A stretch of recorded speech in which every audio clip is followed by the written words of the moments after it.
हम बात करेंगे दतिया उपचुनाव की। नतीजे कल आने हैं, लेकिन तैयारियां जो है ना काउंटिंग को लेकर वो अभी से शुरू हो गई हैं। कल मतगणना होनी है। चुनावी नतीजों से पहले हलचल भी तेज हो गई है। उपचुनाव की काउंटिंग की तैयारी लगभग पूरी हो चुकी है। मतगणना को लेकर सुरक्षा के पुख्ता इंतजाम किए गए हैं। कांग्रेस बीजेपी अपनी अपनी जीत के दावे भी कर रही है। वैसे तो कांग्रेस बीजेपी के बीच कड़ा मुकाबला है, लेकिन आजाद समाज पार्टी क्या इन दोनों पार्टियों में से किसी एक का खेल बिगाड़ेगी या किसी का फायदा पहुंचाएगी? एक तरफ कांग्रेस से घनश्याम सिंह, वहीं बीजेपी से आशुतोष तिवारी, जिनके पक्ष में जनता ने किया है मतदान, लेकिन ज्यादा किसके पक्ष में किया है मतदान यह पता चलेगा कल। इंतजार कीजिए। मतगणना को लेकर तैयारियां लगभग पूरी हो ही चुकी हैं। अब बस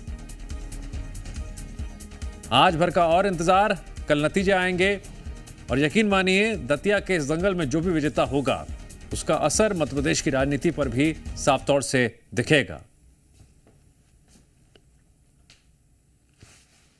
जी मीडिया संवाददाता मनोज जुड़ गए इस खबर पर और अधिक जानकारी के लिए। मनोज, मतगणना को लेकर क्या तैयारियां?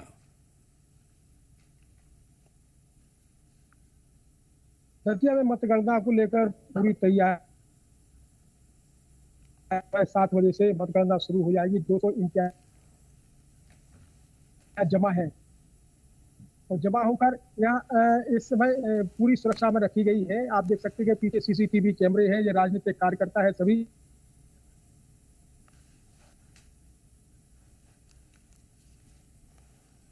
लगता है तकनीकी खराबी की वजह से आवाज सही से पहुंच नहीं पा रही है, लेकिन तैयारियां लगभग पूरी हो चुकी हैं। और सबसे बड़ा अपडेट यह है कि कल इसी वक्त तक लगभग कुछ हद तक तस्वीर साफ हो पाएगी। कौन आगे कौन पीछे, फिर आकलन होगा, चर्चा भी शुरू होगी। करीब थोड़ा सा और इंतजार। दतिया में कौन मारेगा बाजी? 2023 में कांग्रेस की जीत हुई थी, उससे पहले दतिया में लगातार बीजेपी की जीत हो रही थी। नरोत्तम मिश्रा जीत रहे थे, लेकिन 2023 के विधानसभा चुनाव में राजेंद्र भारती ने जीत हासिल की थी। सदस्यता चली गई, उपचुनाव का ऐलान हुआ और उसके बाद बीजेपी और कांग्रेस की तरफ से अलग अलग नामों की चर्चा हो रही थी, लेकिन आखिरकार मुकाबला रहा बीच में आशुतोष वर्सेस घनश्याम का। जनता ने किसके पक्ष में ज्यादा वोट दिए हैं ये कल पता चलेगा, लेकिन आज मतगणना को लेकर तैयारियां लगभग पूरी हो गई हैं।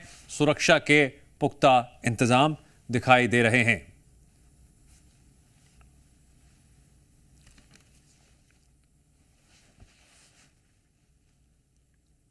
ग्राफिक्स के जरिए हम आपको दिखा रहे हैं कि पहले के चुनावों के नतीजों में जीत और हार का कितना अंतर देखने को मिला था।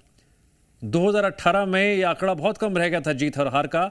2023 में लगभग 7,742 वोटों से राजेंद्र भारती जीते थे, लेकिन अब 2026 में हुए उपचुनावों के नतीजों में पलड़ा किसका भारी रहेगा, बीजेपी का या कांग्रेस का? और क्या दामोदर यादव, जो बतौर आजाद समाज पार्टी से उम्मीदवार मैदान में उतरे, उनके पक्ष में कितने वोट पड़े होंगे, कल यह भी साफ हो जाएगा। और क्या उनकी मौजूदगी किसी को फायदा किसी को नुकसान पहुंचा पाएगी या फिर कोई असर देखने को नहीं मिलेगा? मुकाबला पूरी तरह से एक तरफा रहेगा, जीत किसी की भी हो। बहरहाल अब हम तैयारियों की बात कर लेते हैं एक बार फिर से, और जुड़ गए हमारे साथ मनोज। मनोज, तैयारियों को लेकर क्या अपडेट? कॉलेज में ईवीएम मशीन रखी गई है, या पूरी सुरक्षा है, सीसीटीवी कैमरे लगाए गए हैं।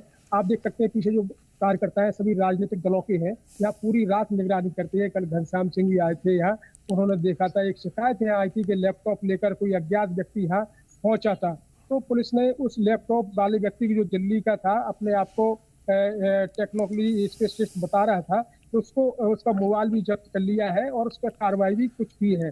लेकिन पूरी तरीके से निगरानी है, चारों तरफ पुलिस की पूरी सुरक्षा व्यवस्था है।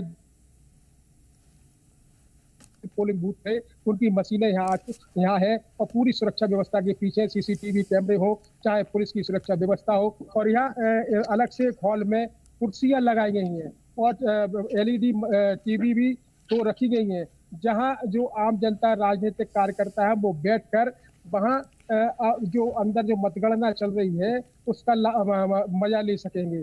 तो हार जीत की जहां तक अभी ठीक है आकलन नहीं किया जा सकता, क्योंकि कांटे की मनोज, जानकारी के लिए आपका शुक्रिया।